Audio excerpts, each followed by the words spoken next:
Bugün yenə zob xəstəliyindən danışmaq istəyirəm. Qalxanvari vəzin iltihabı. Əsl adı belə olmalıdır, amma indi zob deyilən bir el arasında xəstəlikdir. Və bunun müalicə qaydaları nədir? Artıq yay dövrüdür, deməli olar fəsillər dəyişir. Qışdan qurtarmışıq, deməli qoz ağacının deməli meyvə verən vaxtıdır. Hələ meyvə verməmişsən, qozun yarpaqları var.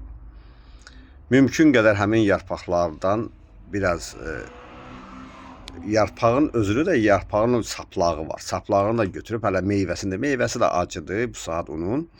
Həmin o çiy meyvəsinin özünü yemək olar. Çiy meyvəsini ortadan yarırsınız, içərisinə qaşıqla qaşıyın, o içərisinin o qoz olan hissəsini tam yetişməmiş vəziyyətdə yemək lazım. Və əsl yod indi oradadır.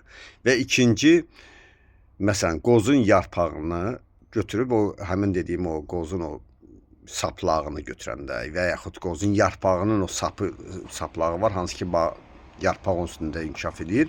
Həmin onu çeynəyib ağzında müəyyən müddət onun suyunu saxlamaq, şirəsini saxlamaq.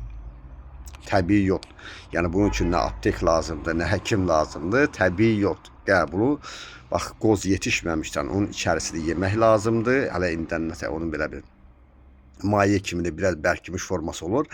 Tam yetişəndə də biraz o artıq başqa bir meyvəyə çevrilir. Amma yod çatışmazlığı kimdə varsa qozu yetişməmiş vəziyyətdə bax belə vəziyyətdə istifadə edə bilər. Yəni yetişməmiş qozun içərisini yemək, bir də qoz yarpaqlarının və yaxud onun saplağını götürüb çeynəyib, dişləyib, biraz ağzında çeynəyib, o ağzının suyunu elə ağzınızda saxlayın.